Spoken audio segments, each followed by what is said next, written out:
Hi there! I would like to show you what the latest update of my Python pipe support app contains.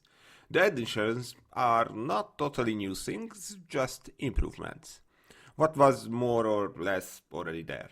So what I did is that I have prepared 5 new Python-based pipe supports, goalposts, tees and stuff like that.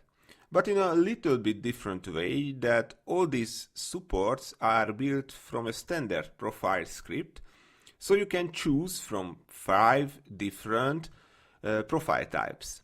Of course, the dimensions of the profiles are changeable as was before with all other existing scripts. Also, all the parameter names are kind of standardized.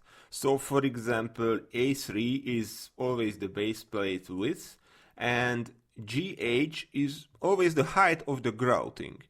So that is not a big update, but I feel it is useful for some. So that was it for today. Thank you for watching and see you until the next one. Bye bye.